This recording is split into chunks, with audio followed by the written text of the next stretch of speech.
you're looking for the new one, so I'll be up tonight. Before we start, we have a smaller group today because of the momentum classes started for many of the people that usually join us. So tonight we're going to review some deals that have been sent to me, and wanted to obviously want to open up with any general questions, or anybody have any questions or anything they wanted to talk about. Otherwise, we'll go through those deals, and maybe tonight we'll see if how the time goes, but it might be a shorter meeting tonight just because there's a smaller group. But of course, I'm open to answering any questions that you have as we go through. So does anybody have any questions?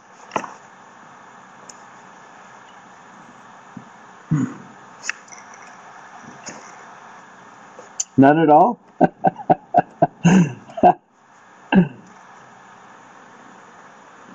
Dave, I'm gonna review that deal you sent me.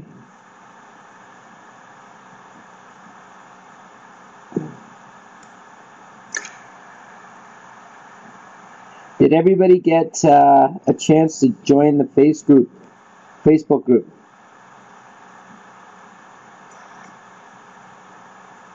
Everybody get a chance? Anybody not join the Facebook group that we created last week? And it was really designed so if to give you an opportunity to use each other's resources for deals, for financing. Okay, let me see if I can bring that up. I can post it again. Marina sent me an email, said she couldn't make it, but she wanted that if someone wanted to get on, we could. Let's see.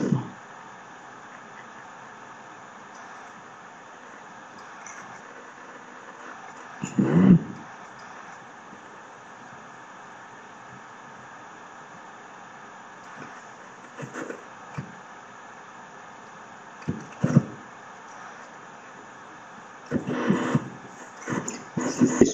Group if you want to join it. I've seen an ad on the Facebook regarding a home with a suite in the basement, and after all expenses was a cash flow of $200 a month with $465 purchase price and $93K down. Oh, okay. Okay. Don't know that property, Dave.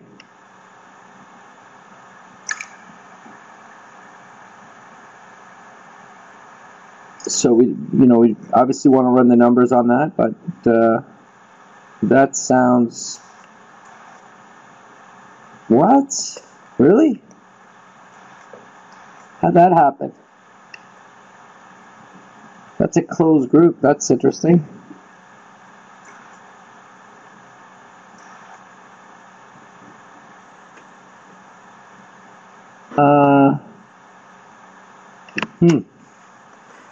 Okay. I don't know what or how that happened, but did you follow up with it, Dave?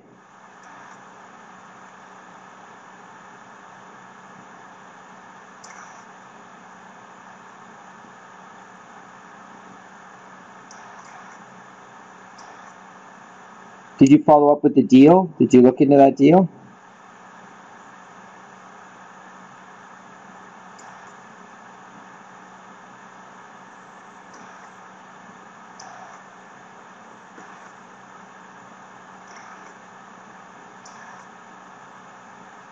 It was a management group showing what they could do. Oh, I see. Okay, so I'll have to look into that. We can ask Marina what that is, but I don't know how they did that. I mean, I don't really know Facebook as well as most of you. Can someone just advertise on your Facebook group without you knowing? Can that even happen? Anybody? I'm the novice here when it comes to Facebook. Can they market on your Facebook? Oh, it was an ad on Facebook, not through that group. Is that right, Dave? Oh, okay. I thought someone was advertising on that group that I just put up. Okay, so see. Okay, so let me look at that again. Tilt Property Group. Never heard of them. Suite in the basement after all expenses. A cash flow 200 a month with 465. Okay, so I mean, so who can tell me what the cash flow, or sorry, what the return on cash return on is? Can you tell me?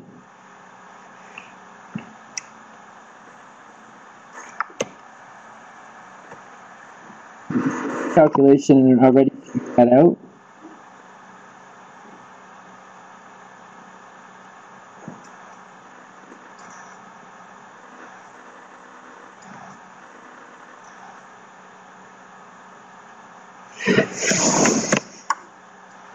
You know how to calculate that?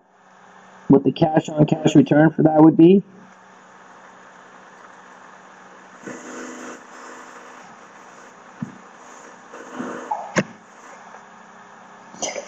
We say it was $2,500 a year, and with the mortgage down payment, the ROI was 11%. Okay, so does everybody know how to calculate that? If it says that the cash flows per month, we would go 200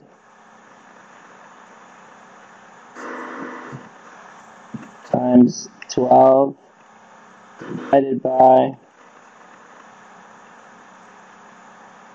down payment, which is 95, I believe, right?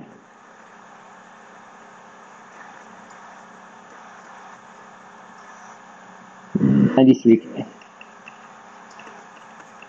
Okay. This would be 4 divided by 93, which equals, is everyone following this?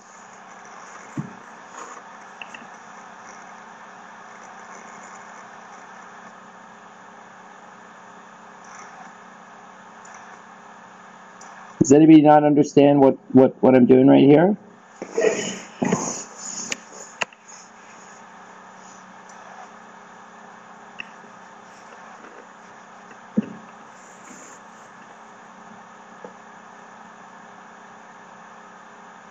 Okay, so if the cash flow per month, net cash flow, net operating income, is $200.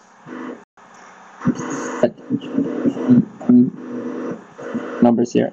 200 cash flow per month times 12 months is $2,400. The down payment, so the money you have to put up, is $93K. That would be $2,400 a month divided by, a year divided by 93K, which is the investment. It is not the cash on cash return. What do you mean by that, Danny?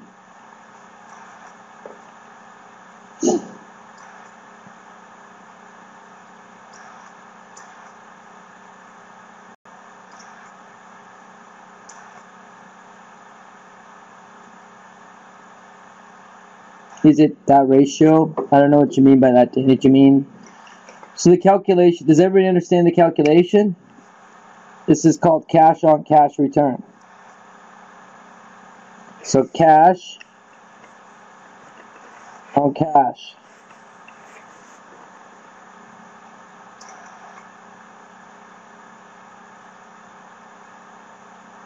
Right. You're right, Dave. It's 3%. It's, let's see. What was my calculator telling me? It is 2.58, so 2.6% return.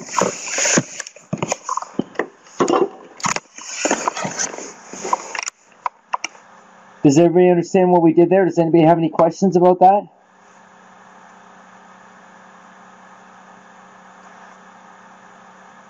Yeah, that's what they'll do, Dave, is they'll mortgage pay down, add mortgage pay down or appreciation to the return.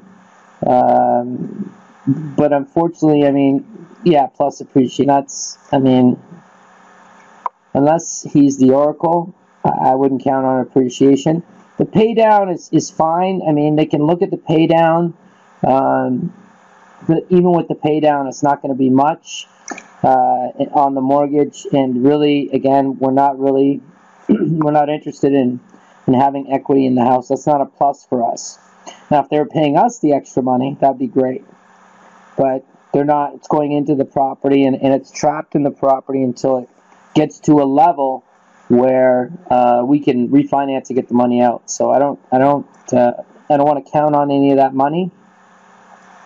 I want to make sure that I have the opportunity to count on what I can, which is the cash flow. Now, the one thing that can be established, through this experience here is, a property management company, looking at a property management company to take care of your properties in that area. Could you go over cash on cash again, please? Sure. So cash on cash is net operating income divided by investment. So when we look at this here, let me see.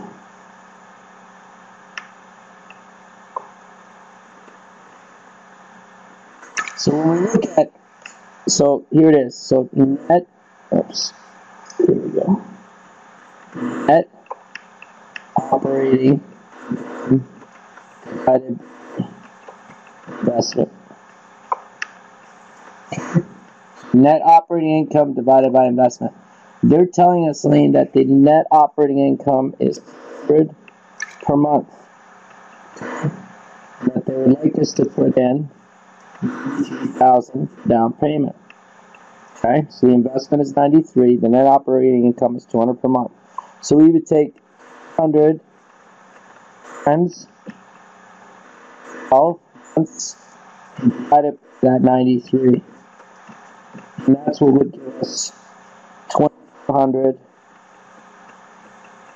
divided by 93 would give us a cash return of 2.6%. Does that make sense for everybody?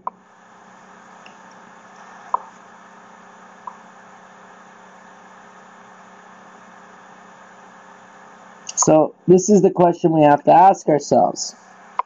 Is it worth, 2.6 to get into this property? And in my view, no. No, it's not. It's not worth it. 2.6%, I mean, you could get maybe, a GIC won't give you 2.6, but maybe, some bonds, maybe. Long-term bonds might give you a little bit better than that, maybe 2, depending on, where you're buying them. But to take on the property and the responsibility of that property, 2.6 doesn't seem justified to me. Now, what would be justified for a cash-on-cash return? Anybody want to? What would you feel is a good cash-on-cash return? That'd be awesome, Hugo. The 30 would be great. 9K, so 9K, yeah, that's closer to it, yep. So we'd like to see, 1 second. We'd like to see double digits. See, so for cash, and that's not being super aggressive. So cash return. We'd like to get 10% as a minimum, and we'd like to get to 30%. What's that a function of? What's really that a function of? We did go over this kind of like last week. What is that a function of? Now, why is this, producing such a low yield?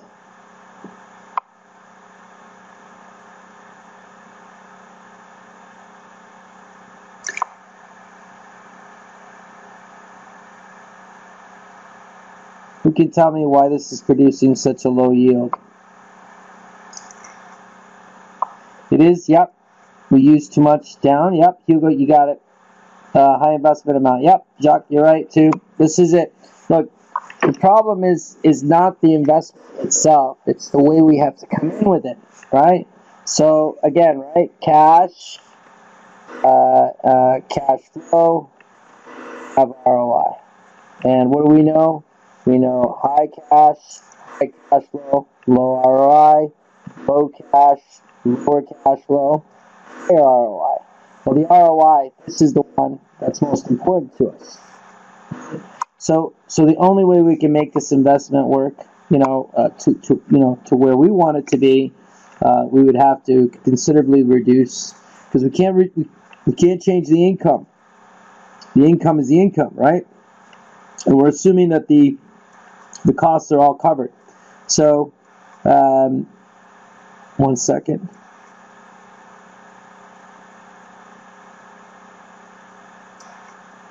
So what we want to do is we want to apply some sort of creative financing that's going to allow us to do it. Now here we go. Here's the problem. Not the problem, but the challenge, right?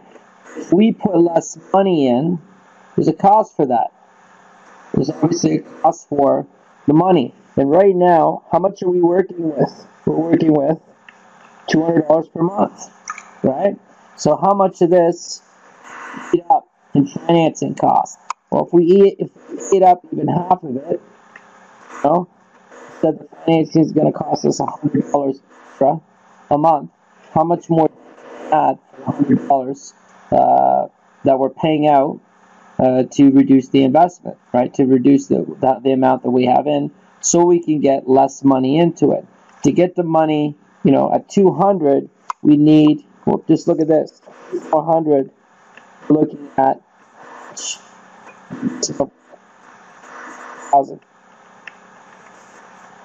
4,000 is our investment. That's about a third. Well, it's a little less than a third. It's a huge reduction from the 93,000. That's a 70,000, almost 70,000 drop. Can we go $100? Sorry, which is $1,200 for the year, and put in $12,000 to get that 10% minimum. What can we do? That's saying we'd have to borrow. We'd borrow $71,000.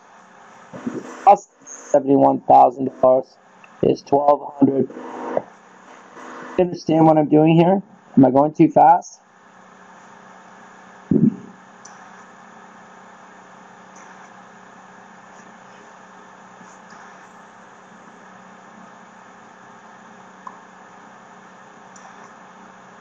A silence comes over the crowd. A hush. Okay, so borrowing the down payment. Well, yeah, we need to, when you look at these properties, they're not completely dead. If the ROI is low, cash on cash return, you can ask yourself, can I make this deal better? Because really it's the creative financing that makes this work. To make this deal work, we would have to somehow borrow $71,000, and it would only cost us $1,200 a year to borrow that $71,000. Could we do that? 16%. Dave, are you looking at 16% for the money? 71K? 16% ROI. No, this would be at a 10% ROI. See, I think I did go too fast. Okay, hold on. Let me show you again. Okay. So we're starting with, what are we starting with? $100 per month. That's going to be 90T. We know that this produces an ROI of, this doesn't work. What we want to do is what? We want to get to at least 10%, right? Okay, so if we want to get to 10%, right, we say to ourselves, okay, I'm making $200 a month, okay? So let's play around with it and see what we could do. Well, $1,200 a month, I know I'm not going to get to keep all 200, right? If I'm going to borrow more money, your cash flow is going to be affected, correct? Because everyone knows that, right? So if we borrow more money, it's going to, obviously, there's going to be a cost. So what we say to ourselves is, okay, let's go like this. If I half my cash flow I get a year? Well, that's going to give me $1,200 a year. Now, if I'm making $1,200 a year, what's the maximum I can put into this property of my own cash? If I'm making $1,200 a year, what's the maximum I can use with my own cash? Based on what we just said. There you go. Absolutely. Yep, 12K.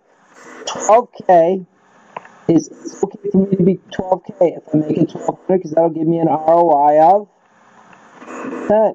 Okay, now I'm talking double digits. I'm feeling okay.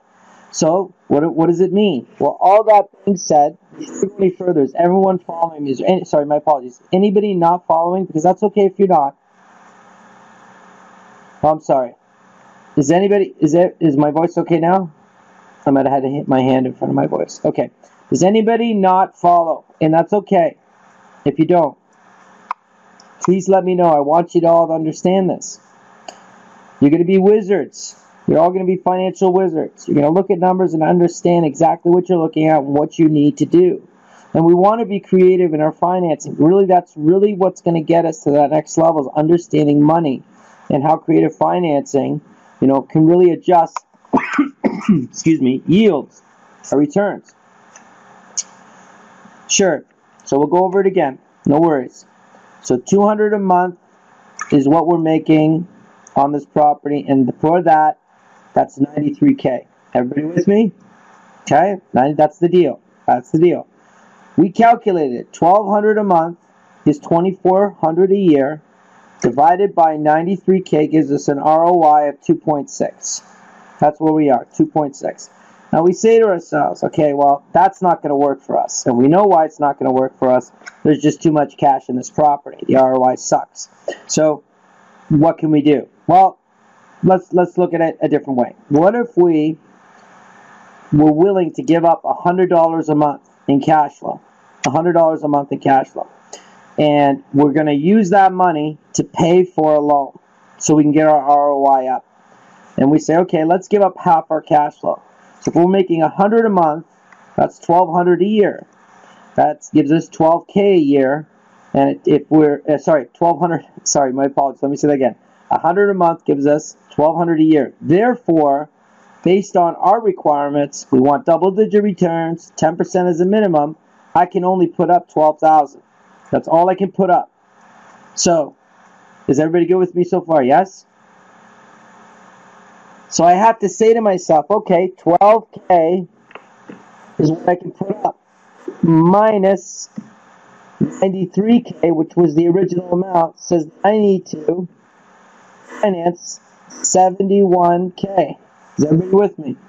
I got to find 71K, and I'm trying to figure out, actually, what am I trying to figure out?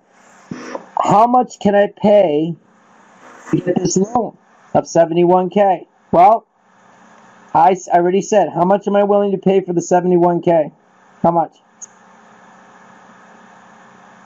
$1,200. $100 a month. Yeah, Dave, $100 a month. $1,200. So what does that say? What do? I go, okay, I'm willing to pay $1,200 a month. So what would be, if it was a straight interest loan, what would be the interest on the 71K if I was paying someone $1,200 a year? So we go, what do? We go $1,200 divided by 71K equals how much?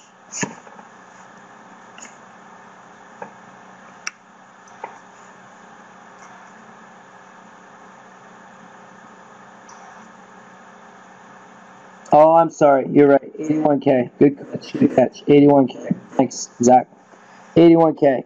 So really, you're absolutely right. 81K. Makes sense. Okay. 81K. So thank you very much. So let's calculate it. 81K. So if we go 1,200 divided by 81K equals how much? Not 1.5. Yeah, it's almost 15%. Does everybody see that? It's 14.8%. Let's call it 15. Yeah, 14.5, 15. You can call it 15 or 14. So what does that mean?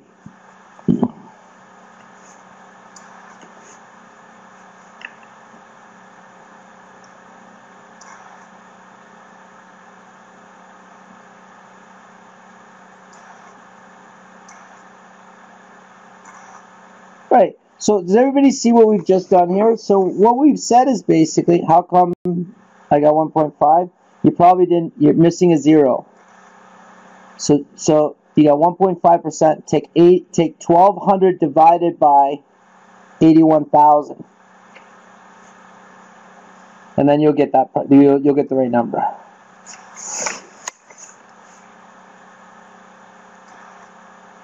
Wait a minute. Oh, you see that? My apologies. You're absolutely right. I went 14. It's actually 1.5%. Look at that. You're right. All right.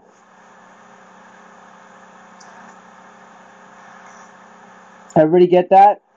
Good catch. Look at you guys. Twice. That's pretty good.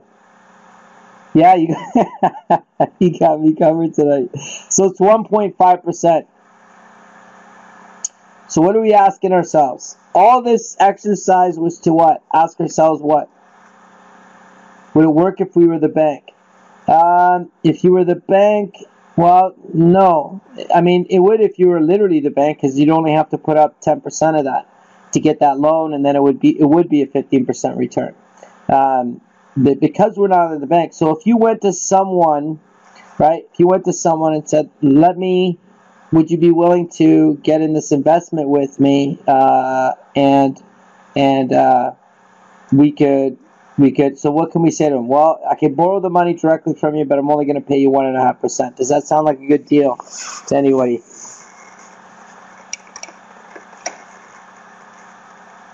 No, it doesn't, right? Yeah, it doesn't, right?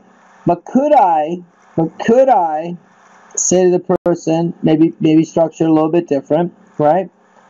Yeah, you can't. Could I possibly say, do you want to come into this house with me? And you know, their goal maybe not to. They're just looking for the cash flow. Maybe they're not looking for the percentage straight out. 1.5 is not insane to them.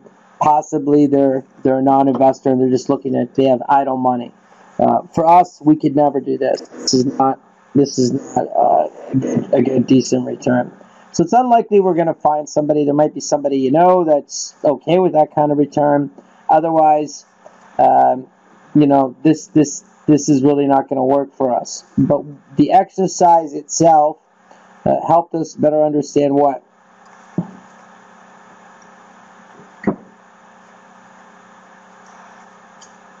Yeah, creative financing. Exactly. So you know, it would be different. It would be different if we were paying, if the cash flow was higher. You know, we were working with a better number. We could possibly get the money for this property, but we can't get the money for this property. Yeah, you're absolutely right, Dave. If the property was cheaper, but really, you know what? The prices of the property, believe it or not, they're not important. They're only important exactly what you're saying, Dave, in reference to the numbers. They're only important to the reference to the numbers. We really don't, the value or the listed purchase price, it doesn't really matter. It only matters in reference to creative financing. So even if the property was less, that's not really our problem, Dave, right? The problem is what? It's the 93K. You know, this could be $1 million property. It could be 100,000. Well, not 100. That would be paying it off in cash. But you know, I guess it's possible it could be 100,000. You're paying 93 in cash for the property, or 93,000. If you're only making $200 a month net operating income, you'd have the same problem. So really, the price of the house, it coming down, absolutely, Dave, that would, you know, most likely help us, because it would mean that we would have to put less money into the property to finance it. You know, most, you know, when we're looking at those properties, and look what the ROI came in at, is 2.6 on the cash on cash. The cap rate is not going to be great on this property either, right? The cap rate's going to be, what's the cap rate going to be on this property? If net operating income is $200, who can tell me the cap rate on this property?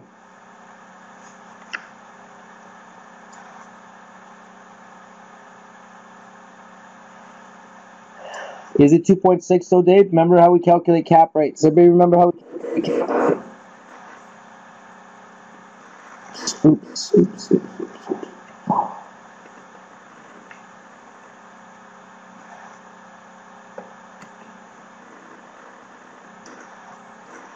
Oh, shit.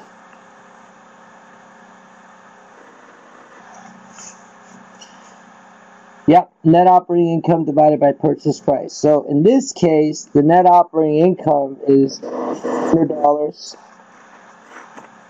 This is divided by what? The total purchase price. What's the total purchase price on this? What was the total? 465. 465. I paid cash for this house. Cash. 465. No mortgage. No mortgage. It's 2400. But this is the problem. Is that accurate? Is that accurate? Is the $2,400 accurate? Would we be only making $2,400 on this property if we paid cash?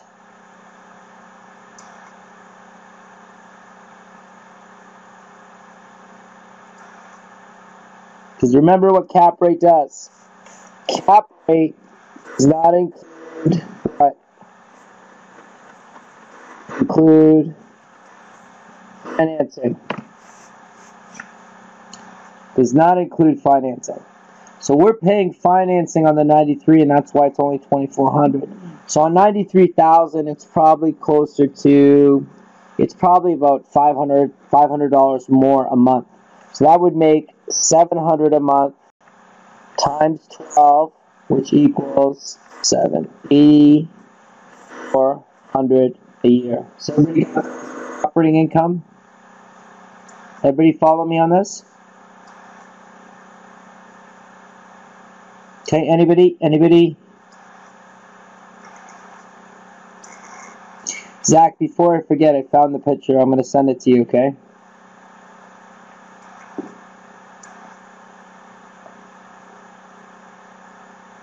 Yeah, I found it. No worries. Okay. Does everybody understand what I'm doing here yet? We're good? So $8,400, then we take $8,400 divided by 465, and that comes out to what? 1.8, is that what it is? It's 1.8. Is 1.8.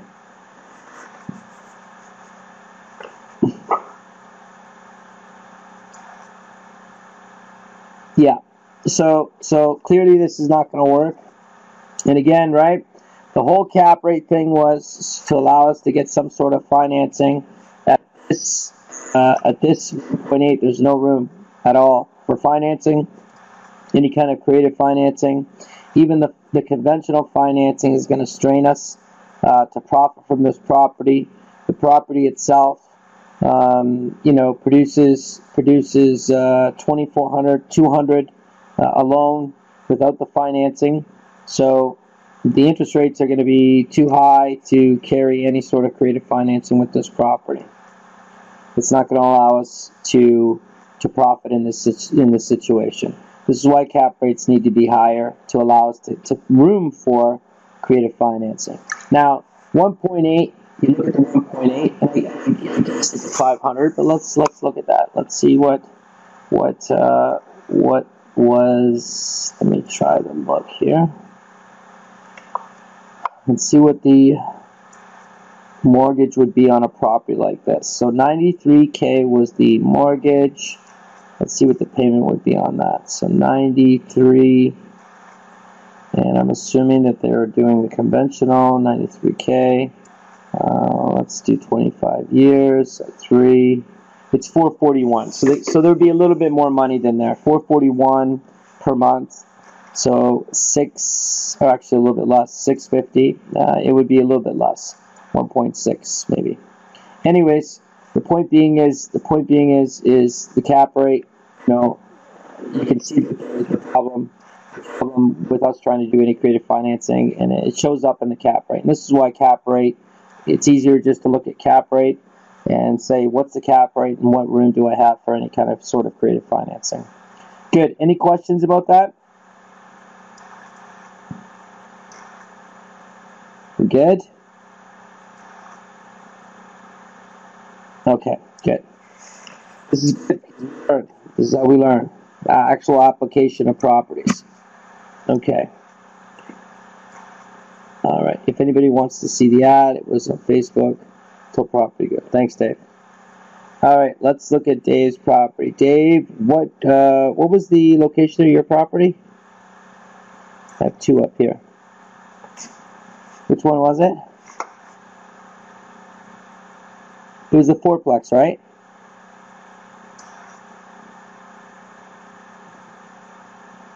Yeah, okay, hold on. Let's look at this property share. Let's do this. And this is a fourplex, okay.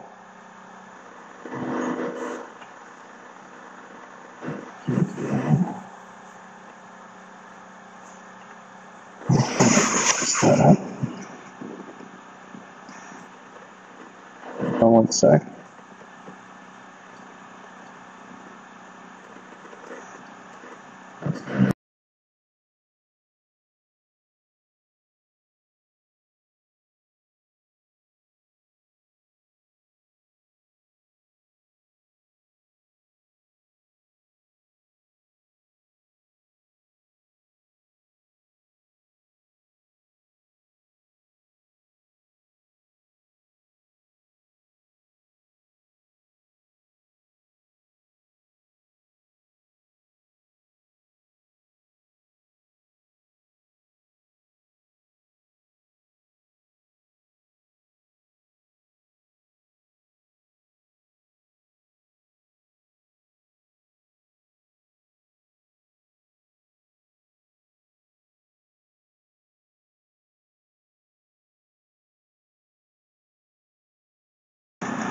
Can everybody hear me? Sorry about that. I closed the window. Accident, I'm sorry. Okay. Try this again.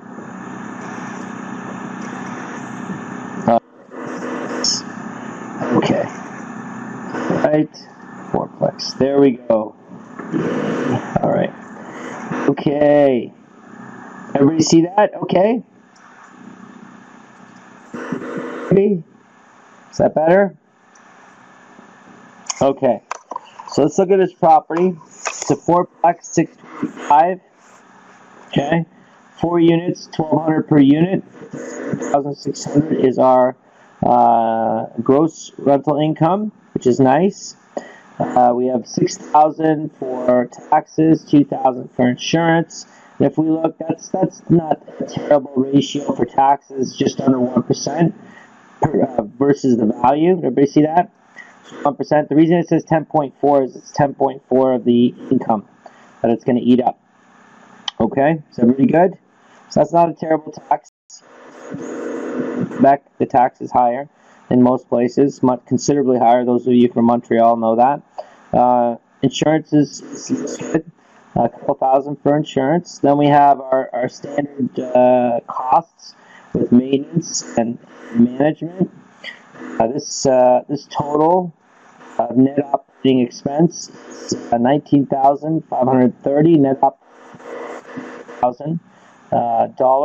61 to 31 is our ratio. This is looking healthy so far. Okay, is that very good? So are there any other expenses that are associated with this property? Good question, Dave. I assume that they pay for all their bills.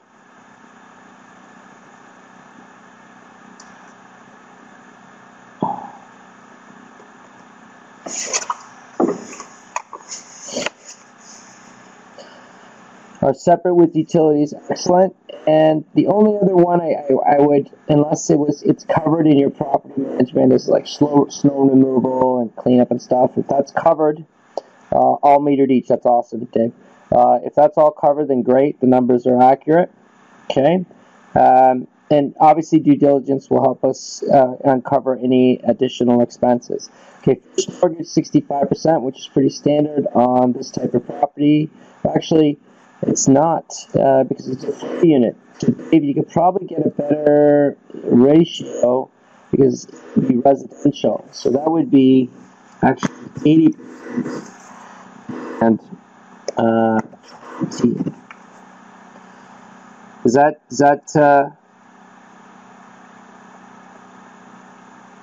with financing, Dave? Do you see that, or is that something you've already looked into because it's residential? They might ask you. It is based on 80-20. Let me move the numbers. Let me see.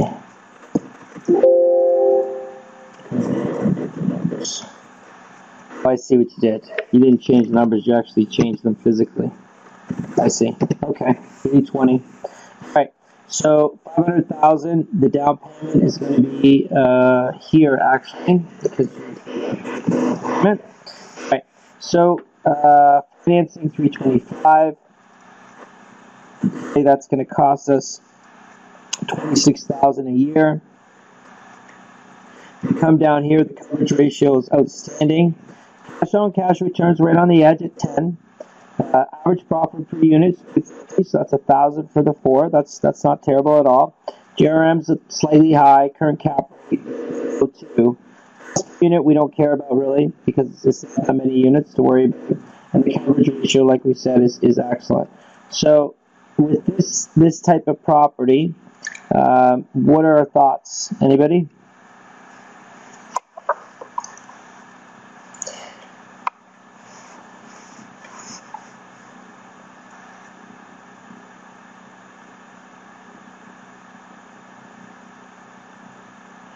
Dave's got a cash-on-cash return. At first, can try to get a BTB. I'd like to get creative and the cap rate closer to 10. Need lower cash down. See, Dave's not too far off though. I mean, he is putting up 20%, but he's almost 10. And this is an example where cap rate 6.1 is not terrible, right? It's low. We like to see the cash-on-cash return higher, right? And to do that, we would have to put less money into this property. So obviously that's going to affect our average cost per unit, but we have quite a bit of room there. So Dave, we might be able to do a VTB and make that work. When we come down here, we see the value at 380, and it's, oh, sorry. Is the audio bad? Can you guys hear? I must have been blocking it. Sorry about that. Okay, so the cash on cash, let's go back here. So the cash on cash is in line, but we like Dave obviously recognizes and wants to get that higher. When we come down here and we see the estimated value is 380, that's really a function of this reality, right? The net operating income is 380. That's why, right? But again, why do we use the 10 cap rate, right? Why are we so aggressive with that? It's to allow us to get into creative financing, because if we don't have enough room, we can't get creative. So we don't need to get this property for 380, right? If our focus is cash on cash return. Does everybody understand what I'm saying here? Yes? So we want the cap rate at 10. That's so we can get the creative financing. But if we don't have the creative financing, and the reason this is working, really, is because this is what's making it work, right? The net operating expense is only 33. It's 34%. This is excellent. Net operating income is 66. This is usually closer to a 50-50 or a 40-60. This is an outstanding property with the numbers. So we definitely want to verify, Dave, to make sure that these numbers are accurate in the way of expenses. But this ratio is outstanding. This is excellent. This is beautiful in the way of expenses versus income. So, yeah, great, Dave. That's awesome. Okay, so if we come down here, again, we don't need to get it for 380, but 380 will give us the cap rate that we're looking for. And obviously, you see, look, the cap rate, the average per unit is 285, and up here it was 250. So the extra cap rate cost didn't really give us a ton per unit, right? But still, that's going to be,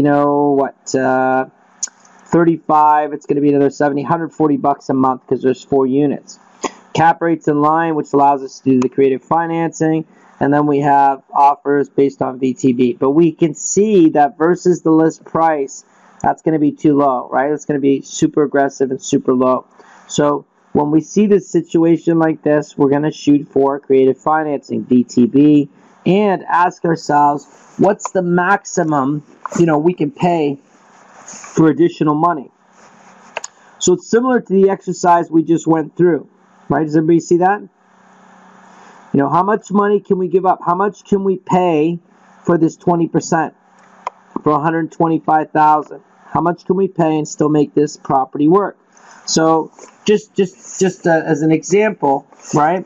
So let's go back to our screen. Okay, I'm going to go back to our screen. We'll just do it together. And if we look at that,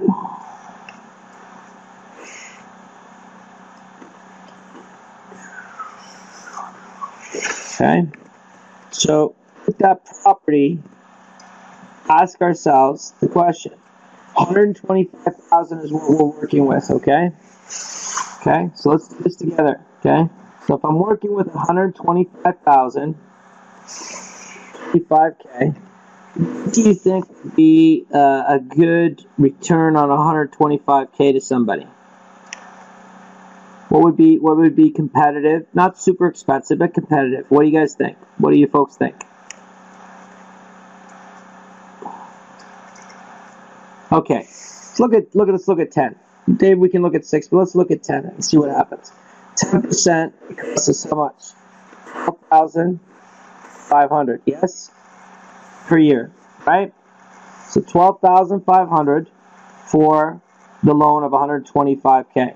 Okay, so that if we take this and we're trying to see how it affects our cash flow. So 12,500 divided by 12 equals how much? There you go, 1,042. Is everybody following what I'm doing here? Trying to figure out how much this extra money is going to cost us, right? This is just straight 10% interest only loan. Okay. Okay. So how much were we making on the property? We were making how much? Dave told us we were making 250 times 4, which is $1,000. Right?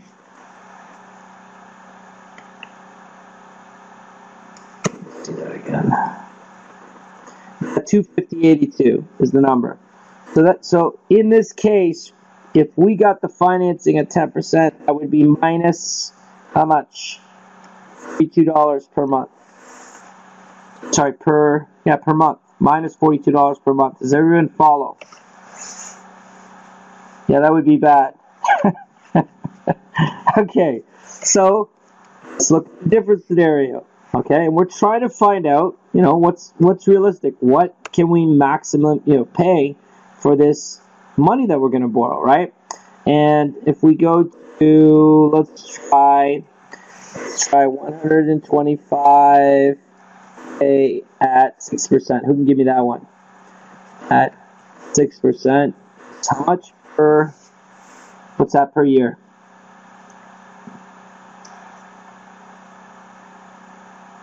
$7,500. Okay, so that's $7,500. Okay, 7,500 and divide that by 12. What does that give us? 625. Okay, 625, and we know we're making we're making 2,000 a month. Minus 625 equals how much? 1,375. 1,000. Oh wait, you're right. I'm sorry, Jacques. You're right. It was 1,000. Yeah, that's a little bit different, isn't it? Let's see. I got 2,000. A little more cash than you there, Dave. So 1,000 minus 625 equals 375. 375 divided by 4 equals how much? Yeah. How much is 375 per per unit. How much are we making per unit? Okay, 90. So look, 93.75 is not bad. That's not bad. That stays within the 75 per unit. So it looks like 6%. Now I just want to show you the effect. Does everybody follows this? Yes? Okay, now check this out. Check this out. Now, let's say, well, in this case, actually, if you borrow the whole 25, how much do you have in the property, Dave? If you borrow the whole 25, exactly. So if you have 0 in the property, and you're making $93 a unit, $375 per month, right? 375 times 12. You make $4,500 per year, 0 money in. Who likes this deal? Right?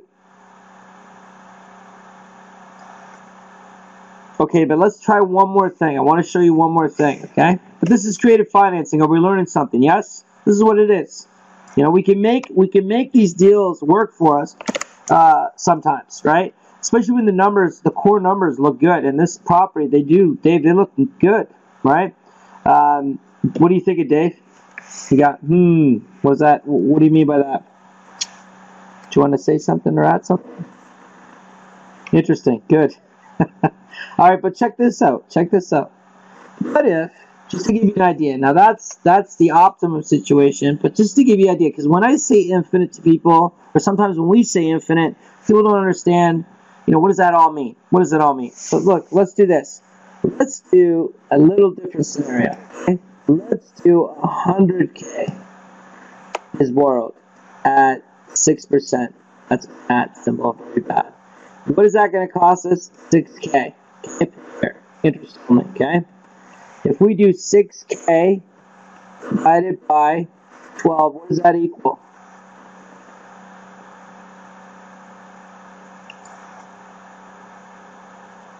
Okay, good. $500. And if we divide $500, 6K is $500 a month. We don't need to divide, but 1,000. We're at 1,000 minus. Sorry, that's a minus sign. Let's back that up. We only need one of those. Minus 500 leaves us how much? 500 per unit, right? So 500 per unit. Sorry, per 4 for the whole property. How much is that per unit? 500 divided by which per units equals 125. So you can see that we're making a little bit more money, but that's because what? We're borrowing less. But even let's look at this situation. $500, which is $6,000 a year, right? So our net operating income, does everyone follow that? Our net operating income, right, is going to be, my apologies, is going to be, it's going to be $6,000 a year. Does everybody see that? Right? So then what do we do? Well, if Dave gets a loan for 100, that means he had to put 25K in. Now, that's the investment. So what would we do? We go 6K divided by 25K to get our ROI, our cash on cash return. There you go, 24%. See that? Doesn't have to be all of it. Now he's at 24. Now he's at 24. Now this is an interest-only scenario we're talking about, but you see the point, right? These numbers are going to be slightly different if we're paying principal. But does everyone see the point here? Now what's better, 24% or infinite? What's better? Infinite is. But do you see, look, infinite produces, this is 125 per unit. Infinite is going to produce a smaller cash flow. Now you might feel this tendency to say, well, I want more cash flow. But don't forget, in this deal, we have to put up 25K. Right? We don't have to put up 25K in the other deal. 25K, we could use that somewhere else. But, what this does illustrate for us is, it illustrates some options for us. Dave, you can borrow the money at 6, maybe. You might even be able to go a little bit higher, not too much higher. But at 6K, you could turn this into something, you know, producing a decent return for you. But in its current state, financing wise, I think, you know, you're right on the edge. You could do it, but it's right on the edge, and it's seizing up a lot of capital that you have. You know, and I know you got capital sitting, you know, that you have access to that you're trying to, you know, get moving, and I can appreciate that. 10%'s not bad, but you always have to ask, can we do better? Can we do better? Any questions?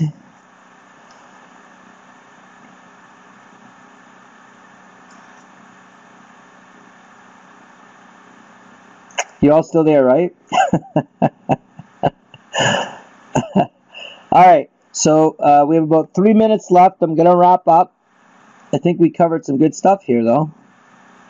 Yeah, it seems like this deal could be you know, something, you know, worth looking into.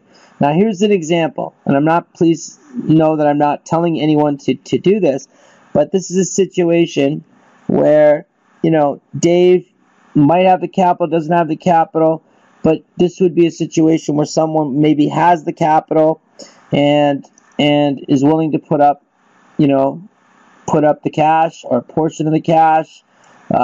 This is a situation where you know, having a network is cool. For the person that puts up the 100K, you can see what they make, right? 100K on a property like this. And the incentive for this individual, just to give you an idea, so if I was approaching an individual and say, look, I need 100K, you're going to make 6K a year. That's your cash flow, right? Because we're going to make 1,000 cash flow. I'm going to give you 500, and what I'm going to do is I'm going to share not only the cash flow 50-50, I'm going to share in the capital gains when we sell the property in 5, 10, 20 years. Does everybody see that as an opportunity? Right? No? Now it is sweet. Really it is, because Dave one major holdback is there's no good property manager. Oh, that sucks. So Dave, these are so one solution we'll look at in 1 second before we do that. But see, Dave deserves, because Dave's going to get, he's only putting up 25K in this scenario. Someone else is putting up 100, but Dave found the deal, right, in this situation. So it's fair for everybody. He finds the deal. He's putting a little bit of money in. He's asking you to put more, right? And this is a situation where, Dave, you might say to the person, well, you're gonna hold the mortgage. You know, you're gonna hold the mortgage. And it shouldn't be a big deal for them because they want some security and you know, they want to be part of the deal. Shouldn't be a huge problem. So they put up the 100K, you put up 25, they make 500 a month, and you know, they're going to get a portion of the capital gains when the property's sold. Sounds like a good deal on everybody's front. Concerning property management, what can we do? Well, first thing you do, Dave, obviously if you can't research and, you know, find somebody in the area that you feel like can manage it, you can wholesale the deal too, yeah. But if we want to keep it, let's look at the situation we want to keep it. Now, this is what I would look at is, you know, how much does it cost to property manage this property per year? How much are we putting aside? $5,700. Okay, so let's look at something. Let's be creative. Okay, so what does that tell me? Well, it tells me $5,700 a year that I'm putting up property management. Now, remember what that covers: collecting of rent, being first responder to your tenants, and screening your tenants, you know, to make sure they're good tenants and, you know, the people in the place are good. Okay, so let's look at some examples. Because anything over and above screening of tenants, making sure the tenants are good, and being first responder, anything over and above is going to cost you more than that 10%, right? And that slips into what? Maintenance, right? Slips into maintenance. Now, what we could do, right? So we look at the 57 and we say, okay, wait a minute. What if I cut that in half? Right? And that's going to give me how much? If I cut it in half, how much is that?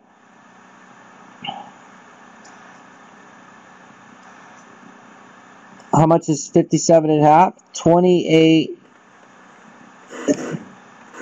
Now 2850. Can anybody give me 2850 divided by 12? That equal.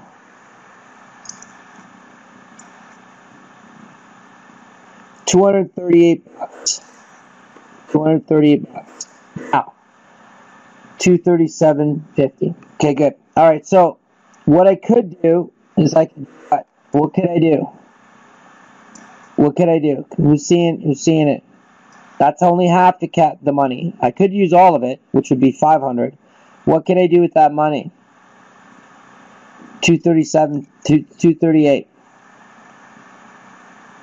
There you go. I could have someone on.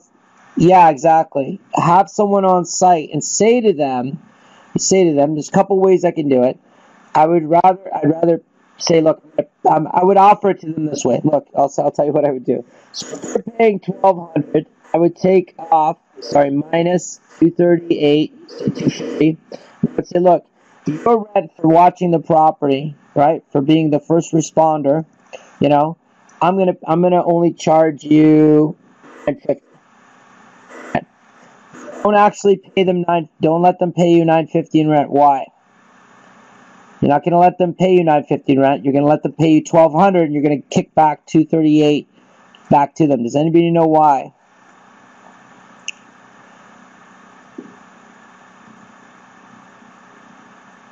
It is an expense, tax expense, absolutely. Yep, huge. What else?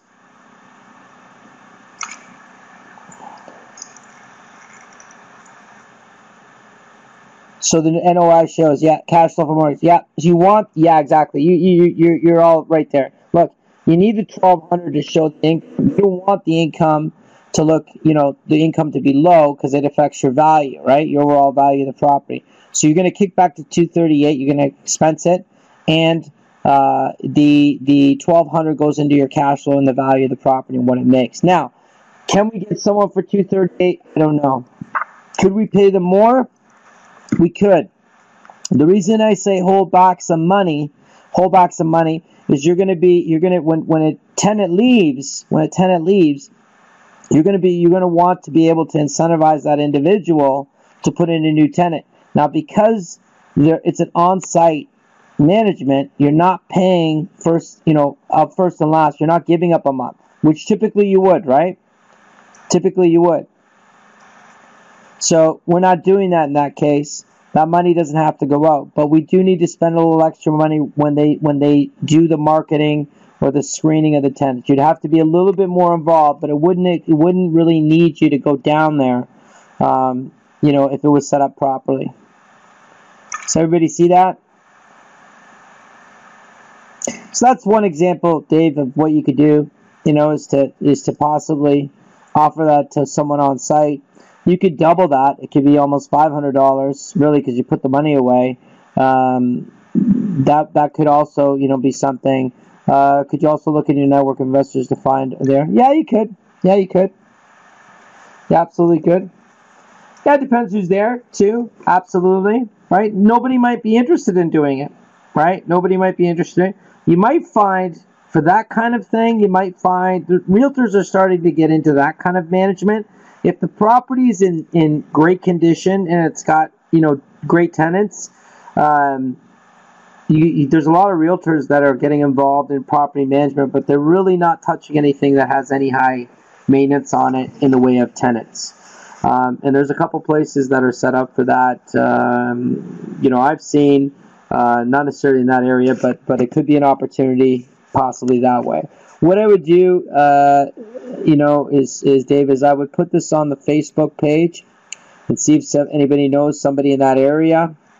Also, obviously, it's totally up to you, Dave, what you want to do with this. But, if you want to throw that out as a joint venture project, I'm sure there's some people that might be interested. Who knows? I have 2 times more fourplexes coming down the pipe to look into. Well, that's great, Dave. I mean, these are opportunities, all right? And you might find other people willing to get involved in a deal like this and put up that kind of money. Let me give you one more example. I don't want to get too crazy here, but you could do this. Okay, it's not even crazy. Let's say Dave says, "Hey, I'm looking." Let's say that I have a LO line of credit. My credit is okay, and I'm paying that. Would it be okay? Would it make sense to me to use this money for this kind of deal?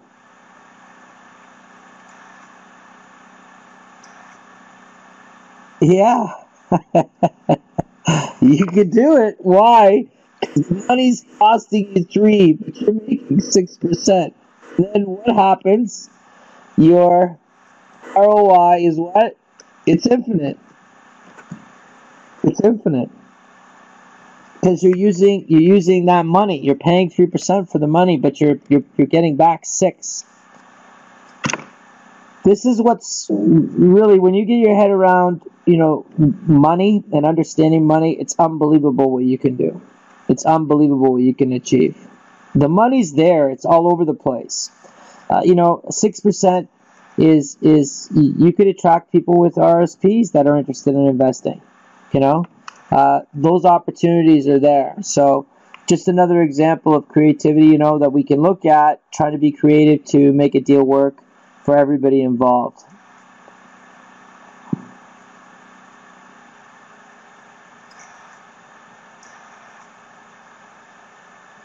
Any questions?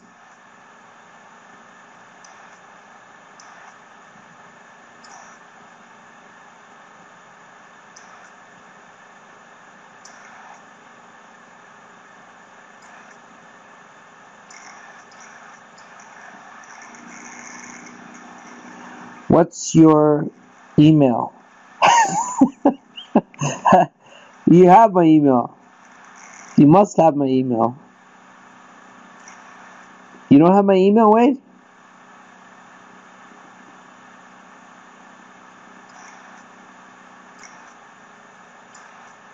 No. How do you not have my email? Do you remember the original email that I sent you? The reason why I don't want to put it up here is because this is recorded, and I got to post it. So wait, do you remember the original email that I sent when you signed up?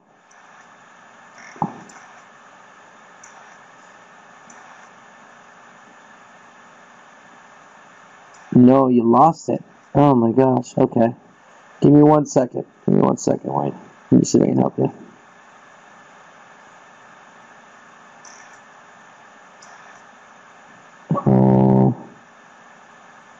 Hold on.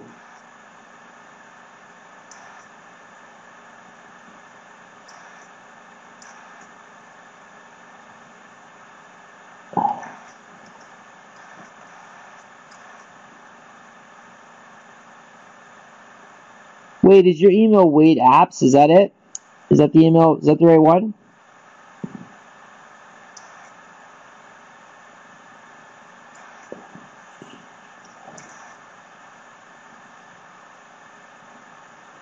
Oh, we have any? I'll keep talking to Wade here. Is there any apps? One. I'm seeing a different one. Wade Apps doesn't say one. It says something else. Remember, give me a different one. It's okay, Wade. You don't have to put it in there. Do you remember giving me a different one?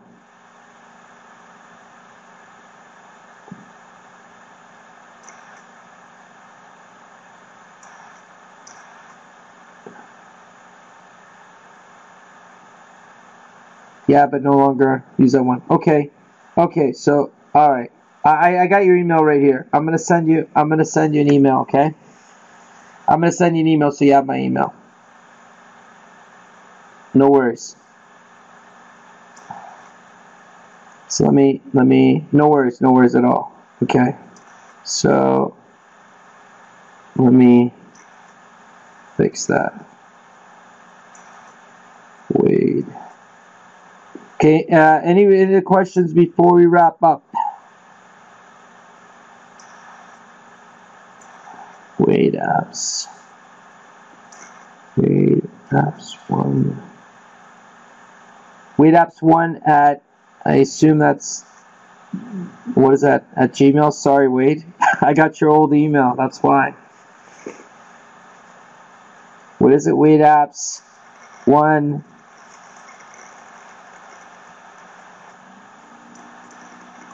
Okay, cool. Okay, I'm sending it to you right now. Okay, so just quickly confirm that you got it. Weight apps 1. Weight app. Okay, there we go. Sorry. For the rest of the folks, we're good. Everybody's good.